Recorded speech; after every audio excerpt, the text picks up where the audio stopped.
Magandang araw sa inyong lahat. Ako nga pala si Sir Elmer Malinaw, ang makakasama ninyo sa inyong pag-aaral.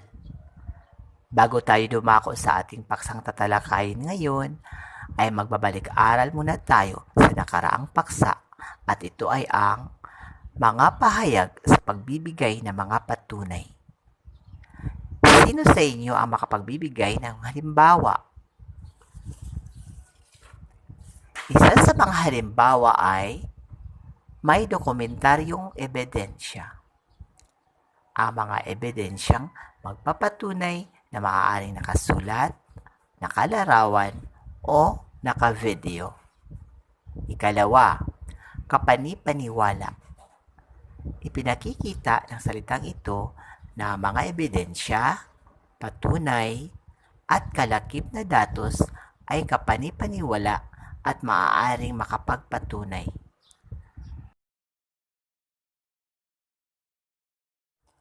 Mga bata, bago tayo mag-umpisa sa ating panibagong araling tatalakayin, ay huwag ninyong kalimutan na palaging maghugas ng kamay, wear face mask, at observe physical distancing upang maiwasan ang paglaganap ng COVID-19 at upang masiguro ang ating kaligtasan. Mga bata, ano-ano kaya ang mga dahilan kung bakit ang isang tao ay nagkakasakit ng COVID-19? Ang katanungan na iyan ay may kaugnayan sa ating paksang tatalakayin ngayon na may pamagat na sanhi at bunga. Ano ang kaibahan ng sanhi at bunga or the cause and effect relationship? Bago natin tatalakayin, ay hayaang babasahin ko sa inyo ang layunin natin sa araw na ito. Na ipapaliwanag ang sanhi at bunga ng mga pangyayari.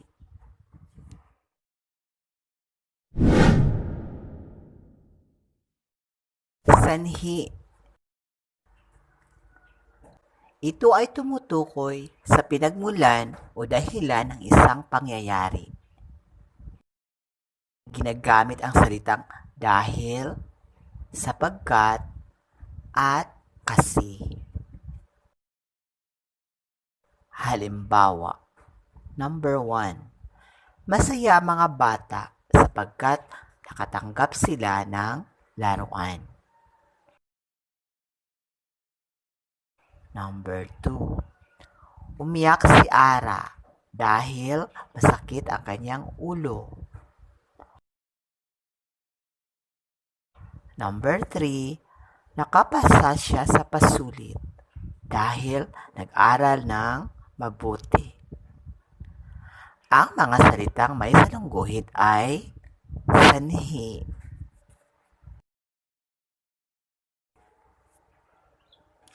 Bunga. Ang resulta o kinalabasan ng isang pangyayari. Ginagamit ang salitang kaya. Halimbawa,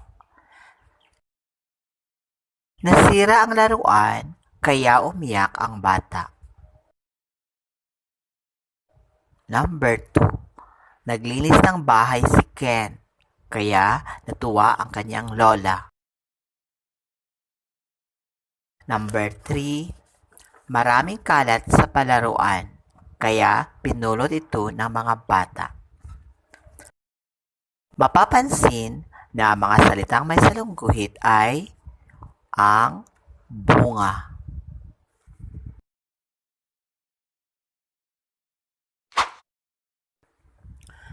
Gawain 1. Salungguhitan ang sanhi ng mga sumusunod na pangungusap. Number 1. Masakit ang kanyang ngipin kaya umiyak siya. Number 2. Nadapa si Leo dahil tumakbo ng mabilis. Number 3. Umiyak si Elsa dahil nawala ang kanyang manika. Number 4. Nag-igib ng tubig si Jerome, kaya masaya ang kanyang lolo. At number 5, masaya si Carl sapagkat nakapasa siya sa pasulit.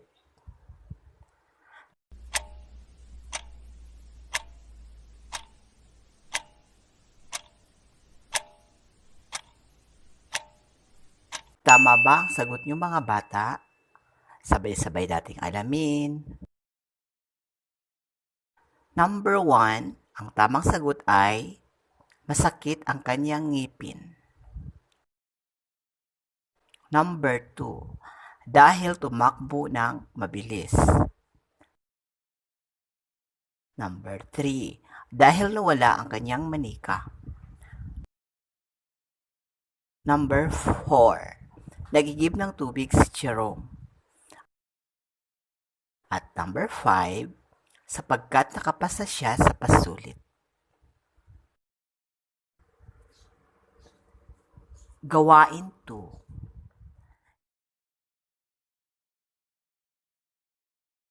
Isulat ang B kung ang parirala ay bunga at S kung ito ay sanhi. Number 1. Nag-aral ng mabuti si Alex, kaya mataas ang marka niya sa pagsusulit. Number 2. Bumagsak siya sa pagsusulit dahil hindi siya nag-aral. Number 3. May sugat si Andy, kaya siya umiyak. Number 4. Bumaha sa EDSA dahil sa malakas na ulan. Number 5. Nasa hospital si Agnes dahil may sakit.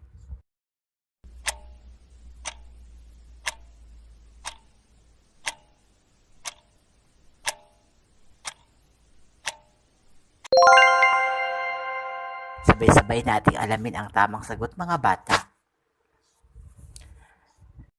Number 1, sa unang pahayag, nag-aral ng mabuti si Alex. Ang tamang sagot ay S. Samantalang, sa ikalawang pahayag, kaya matataas ang marka niya sa pagsusulit. Ang tamang sagot ay B. Number 2. Bumagsak siya sa pagsusulit. Ang tamang sagot ay letter B. Sa ikalawang pahayag, dahil hindi siya nag-aral. Ang tamang sagot ay S. 3.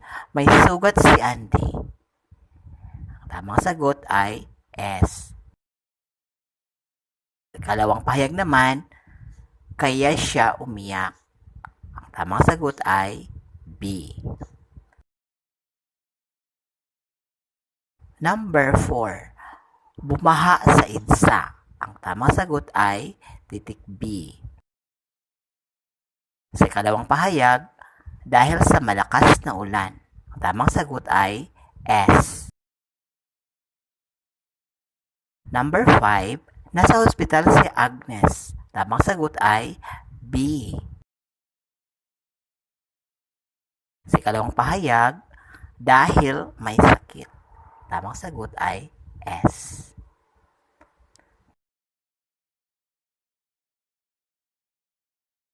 Tama ba kayo mga bata? Pagtataya. Ipaliwanag kung bakit ito ang sanhi at bunga ng mga sumusunod na pangyayari. Pag-ugnayin ang mga ito.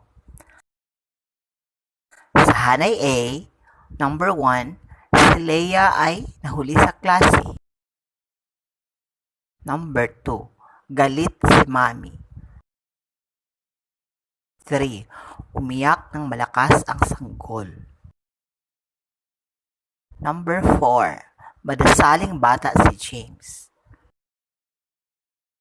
Number 5, mataas ang lagnat ni Joshua. Samantalang sa pagpipilian, sa Hanay B naman ay letter A, dahil hindi siya pumasok sa paaralan. B, kaya siya pinagpala. C, kaya dinala siya sa hospital. D, dahil nagugutom. Or letter E, dahil tanghali na siya nagising.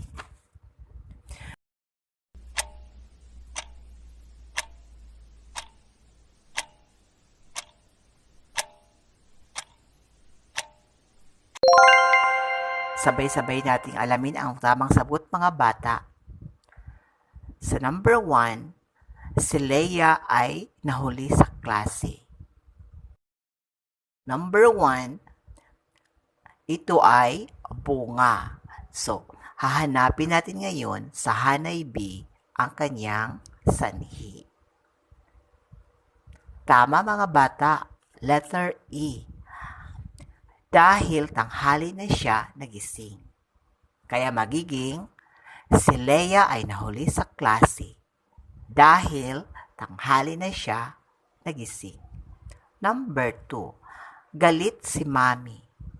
Ang salitang ito ay bunga. Kaya sa Hanay B ay hahanapin natin ang sanhi. Tama, mga bata, letter A, dahil hindi siya pumasok sa paaralan. Kaya magiging galit si Mami dahil hindi siya pumasok sa paaralan. Number 3, umiyak ng malakas ang sanggol. Ang pahayag na ito ay bunga. Kaya hahanapin natin sa Hanay B ang sanhi. Tama, mga bata. Ang tamang sagot ay letter D, dahil nagugutom. Kaya magiging umiyak ng malakas ang sanggol dahil nagugutom. Number 4, madasaling bata si James. Ang pahayag na ito ay sanhi. Kaya sa Hanay B ay hahanapin natin ang bunga. Tama. Titik B, kaya siya pinagpala. So, magiging madasaling bata si James, kaya siya pinagpala. Number 5, mataas ang lagnat ni Joshua. Ang pahayag na ito ay sanhi. Kaya hahanapin natin sa titik B ang bunga. Ang tamang sagot, mga bata, ay C, kaya dinala siya sa hospital. Kaya ang number 5 ay magiging mataas ang lagnat ni Joshua, kaya dinala siya sa hospital. O ano na, mga bata, naunawaan niyo na ba?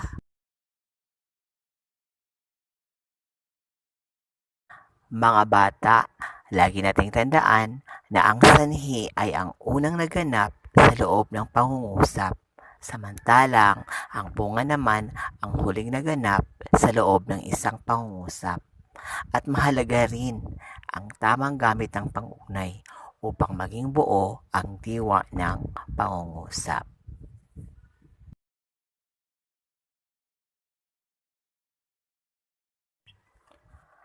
At para sa iyong takdang aralin, sa inyong kwaderno, bumuo ng 5 halimbawa ng pangungusap na may sanhi at bunga. Salungguhitan ang sanhi at bilugan ang bunga. At ito si Sir Elmer Malinaw. Hanggang sa muli, paalam!